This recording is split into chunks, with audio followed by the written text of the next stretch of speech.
Hello, everybody, and welcome again to the Neurodiversity Gold podcast with me, Jude Morrow. Once again, my massive thanks to absolutely everybody who's giving all the reviews, likes, shares on social media. I'm absolutely thrilled to bits seeing all the lovely reviews because what we are is we're playing on getting known, getting noticed, which is absolutely lovely. We've had a lovely landmark of about 5,000 downloads per episode. So I want to give my huge, massive thanks for that. I know that normally when podcasters get loads and loads of downloads on their episodes, is that they dance on TikTok and they show their smiley faces on social media. But as everybody who knows me knows very well, I very much dance on the inside. So from on my behalf and behalf of all the podcast team here at Ford NTI, thank you so much for everything. And for today's episode, we do have a guest episode once again. And what the topic of this discussion is going to be is neurodiversity at work and more particularly human resources.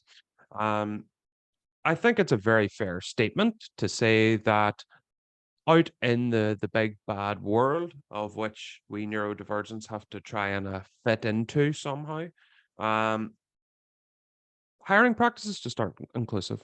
They they never were, they never are, and there seems to be a lot of people in this field, like neurodiversity at work and human resources, but not a lot seems to be happening. Not a lot seems to be changing, and my guest today is on a crusade and a mission to change that. Through her own or through their own business, sorry, should I say? I'll put that in the edit. And my guest today is Sydney Elaine Butler. Welcome, welcome, welcome. Thank you so much for having me, Jude. I'm absolutely delighted. I've been really looking forward to this conversation. I know we have been meaning to have it for quite some time. So, I suppose the first question that I'd love to ask is about your own neurodivergent journey, which has led you up to now. Yeah, so growing up as a kid, I had a speech impediment, so I couldn't say my R's properly. I had to leave class to go do speech therapy. People would always ask me why am I leaving class. I was diagnosed with autism, and understanding that I am different, but then I have still given so many opportunities regardless of that, and so I was very lucky and very fortunate, but I know I still had a lot of obstacles to overcome. It took me a bit longer to do things sometimes, or I would do them differently. And some things, I was excelling at certain things, and other things I would be struggling with. And so, and then I went to post secondary, and even before post secondary, when I was in high school, I thought I was hyper fixated on being an environmentalist. And I think I was passionate about that, learning about the environment and giving back that way, but I didn't have the grades in mathematics and science. And so I also took a business course, and I was like, okay, light bulb kind of went off in my head. And then that became my special interest. And I applied for human resources for a human resource program. And so I took that again. That became my special interest, my passion. And then within that, I knew there was a lack of accessibility, and I also was working with other I was working in a recreational setting for kids and adults and teenagers that also identify as neurodivergent. And a lot of accommodations weren't being done, a lot of things, and just being more true to myself, because I think sometimes I would hide myself and hide parts of who I am. It was kind of like a chameleon and to fit in, and not really being authentic, but also knowing that I had a lot of barriers, but I was kind of silent about my struggles. And then I decided to be more open about my struggles, and that, things take more time for myself.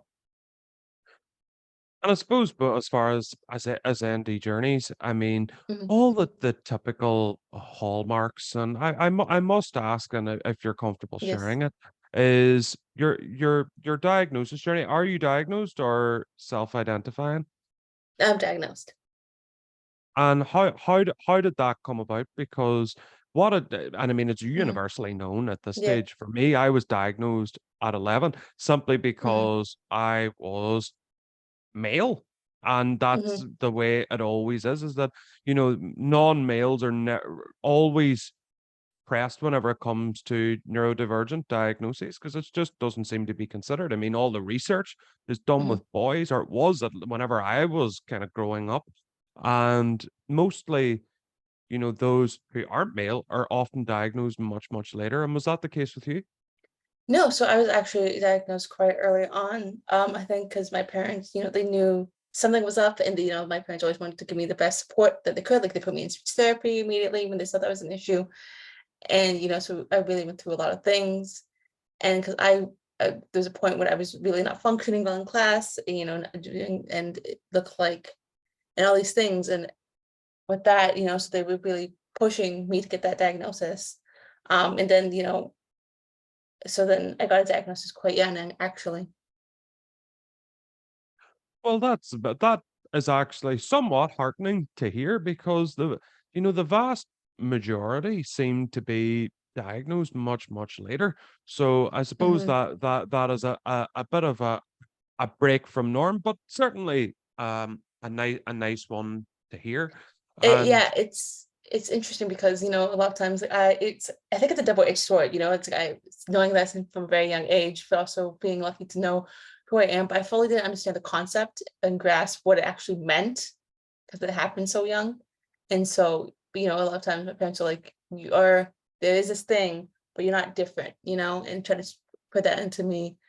And sometimes there's other things too, with the comorbidity of that, because I had other things that were underlying alongside with autism, but they just grew and manifested because I didn't know really what I was looking at. Because I was like, okay, I have the label, but what does it actually mean?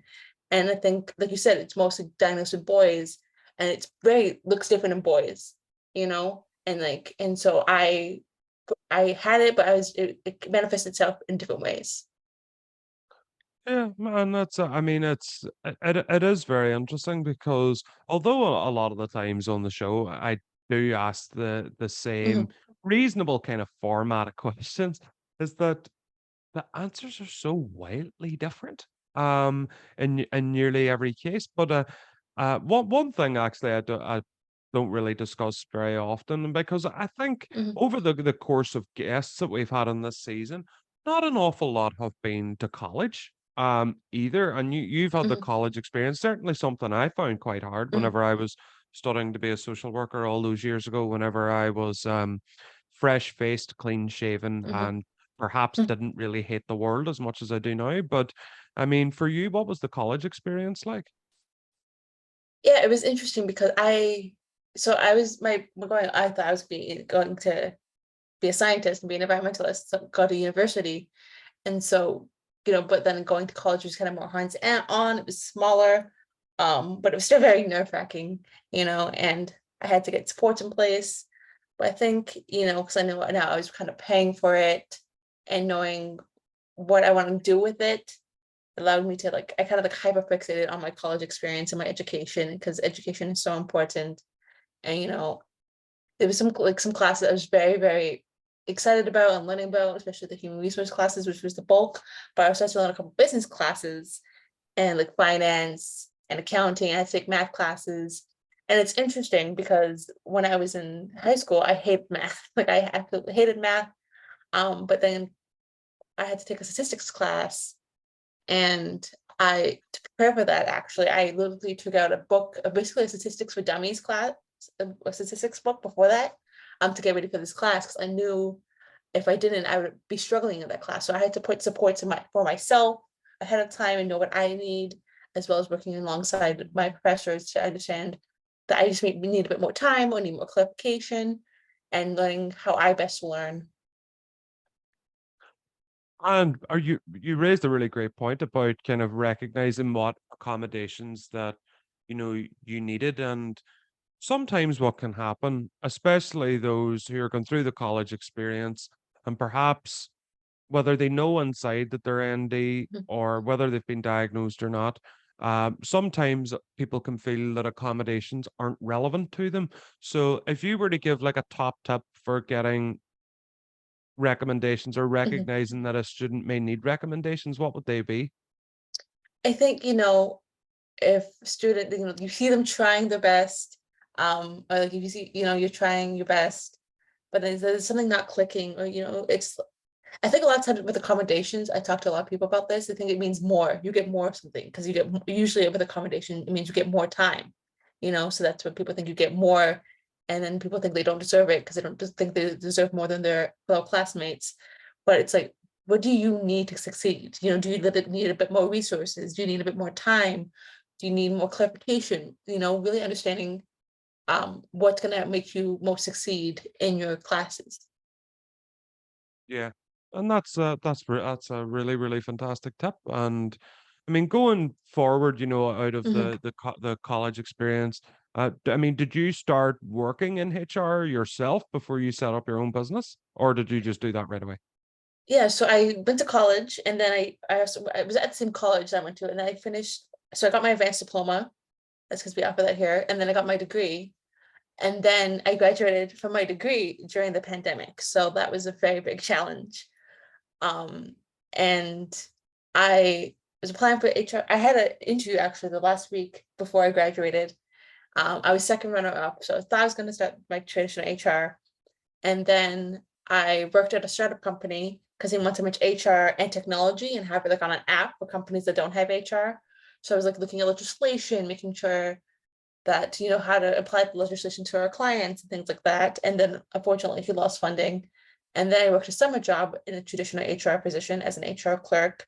But I was very upfront that I'm passionate about HR and accessibility, and because there's such a lack of accessibility within HR functions, such as the hiring practices.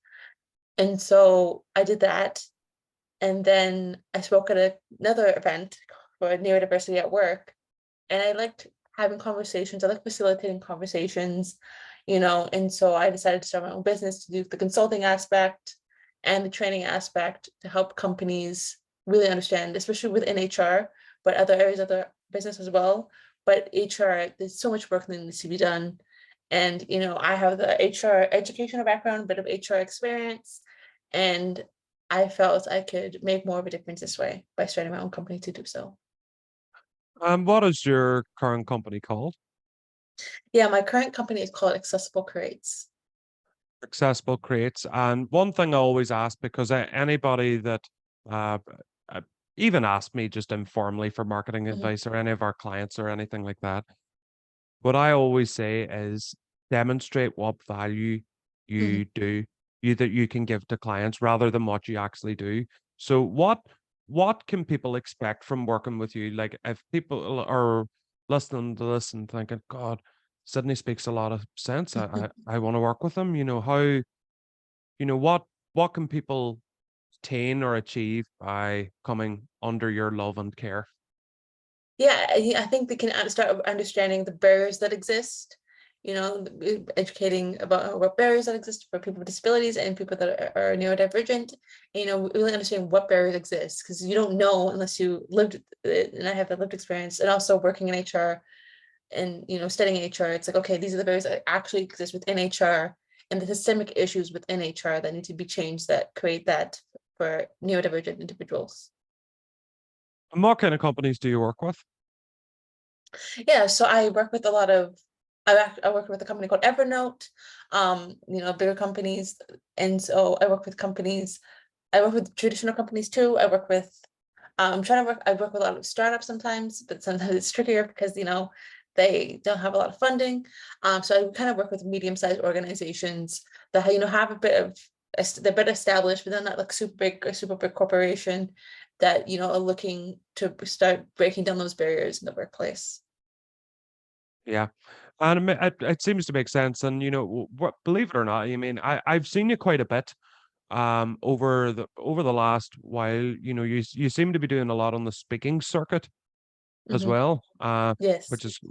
which is great because I can see I'm just actually looking on Global Inclusion online forum, and there I can see your smiley face, Mhm. and you seem to be kind of everywhere whenever it comes to the DEI community. And as far as speaking and stuff, because we, believe it or not, we actually have a lot of event organizers that listen to the podcast and have Mhm. reached out to guests before, where you do speak, but what audiences do you speak to, and your topics and stuff? Yeah, so I think you know, usually HR professionals, business owners, business operations leaders, D&I practitioners, you know, because and things of that matter because, you know, teaching them how to break down those barriers that exist in the workplace and these are the ones that can actually start implementing those changes, and I'm speaking to them.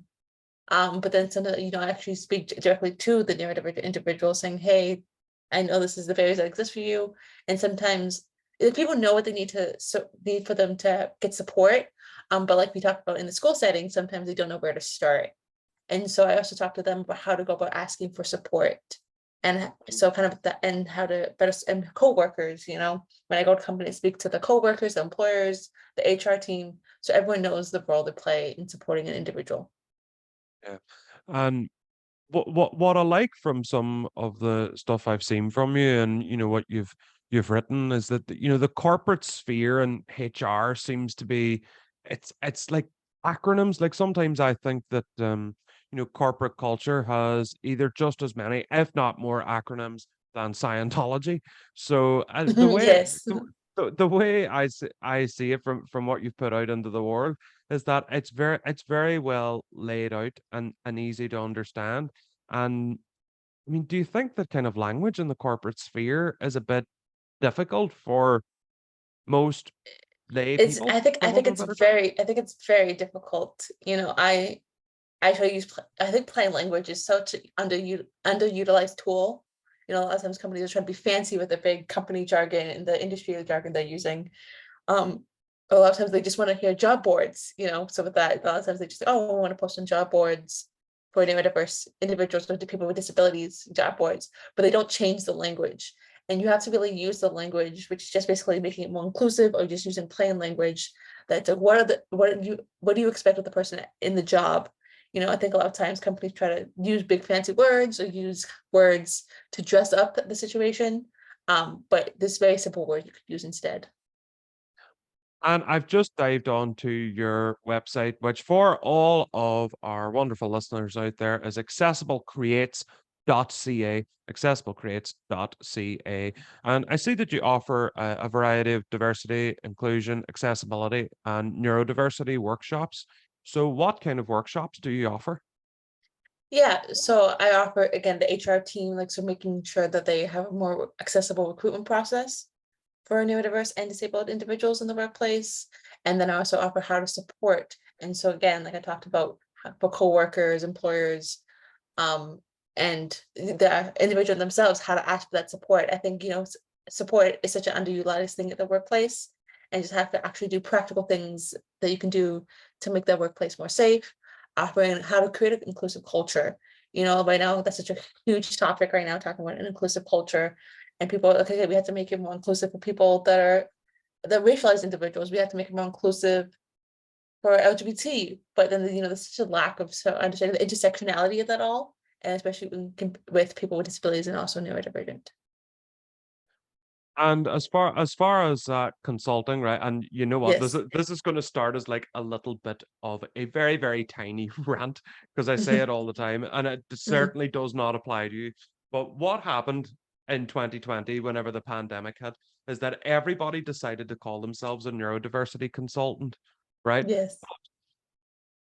People think that a consultant is someone that people turn to for advice all the time. That's an advisor, Mhm. where a Mhm. consultant is someone who provides deliverables. For example, Yes. we are a marketing consultancy firm. What we deliver are things like new websites, new logos, new everything, new marketing materials, and stuff like that. It's not just the gospel according to Jude Morrow. It isn't. And Mhm. if you're calling yourself a neurodiversity consultant and you have no deliverables, please re examine your entire life and strategy. End of rant. But I see here you are providing consulting services with deliverables, including inclusive job postings and job boards, creating more accessible recruitment processes, and review of diversity, inclusion, accessibility, and accommodation policies and procedures, and much more. Well, what I'm curious to know is about the Mhm. much more, because that seems like a lot. Yeah. So it depends on each company I go to. I'm working with them and really understanding where my skill sets lie and what they're looking for. And I want to talk about quickly what you talked about, how a lot of people are calling themselves consultants, not even just neurodiversity consultants, but just consultants. And it's like I think everyone's obsessed with the title consultant because it makes them sound all fancy and goes back to the fancy, and don't really understand the difference between a consultant and an advisor. And and a lot of people, I think, during the pandemic, realize that, oh, I could be a consultant, but not probably understanding what it actually means to be a consultant. And so, it's very interesting.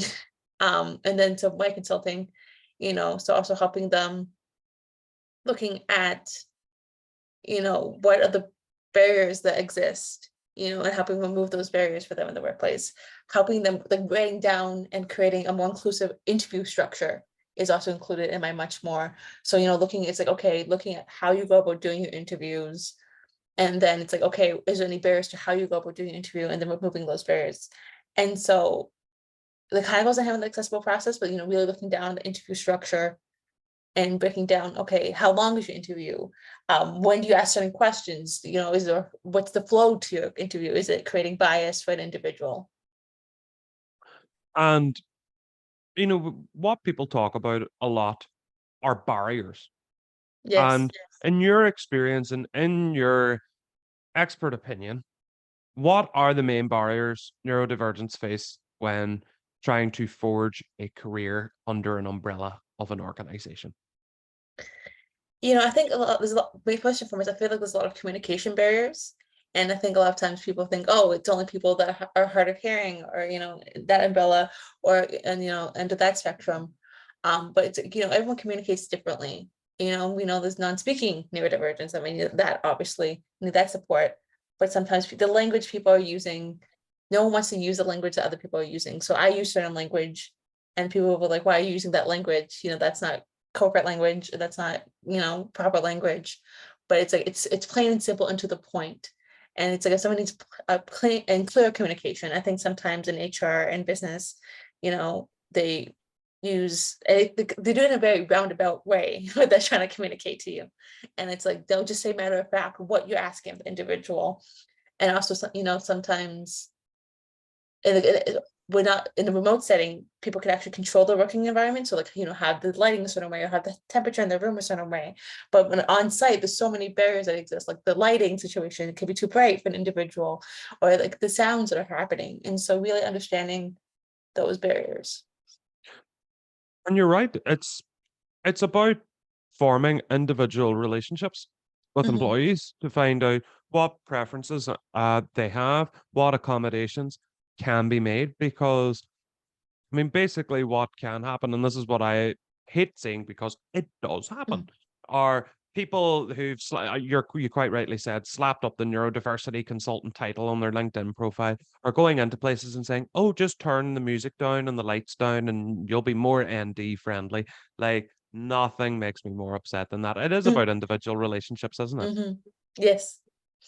A lot of times companies are like, okay, what can we do as a tell-all for all in neurodivergence, so all people that are neurodiverse? What could do for all people that have disabilities? And it's like, yes, there's very general things you could start doing, but again, fostering that one-on-one relationship with that individual, seeing what they need.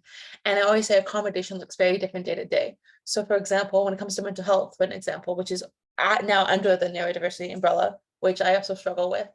Um, but understanding that, one day, so example, depression or trauma. And so one day, we'll the person's more depressed, and not feeling up to the task as much, or for trauma, they had a trigger, or it's the anniversary of something traumatic that happened to them. And so they're more on edge, they're more anxious, and they need more accommodations because their brain is not functioning the way it normally does, which is valid. And so understanding that, okay, and realizing those signs and having that system in place to check in with your employees, and checking in. It's like, is it daily you're going to check in? Is it weekly you're going to check in? Like, have a um determined time you're going to check in, and when you're going to check in with the individual to be like, hey, is everything okay? And I think, when you see the person struggling or not, it's okay, the person was okay yesterday doing the task, but today something's off, or like last week they were fine, this week something goes off, just communicating and having that conversation with the employee. It's like, hey, do you need a little bit more support today? What's going on? And really fostering that one-on-one relationship with them. And you seem to have done a lot of good work in 2022. So, have you any exciting plans for 2023? Anything you would like to reveal or drop a teaser for on the show? Um, I feel like there is a lot coming in 2023.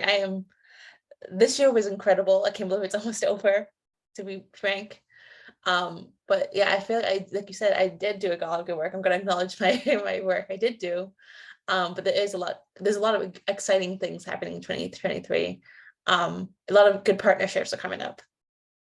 Fantastic. And it's always good to hear getting a good year of growth, getting things happening.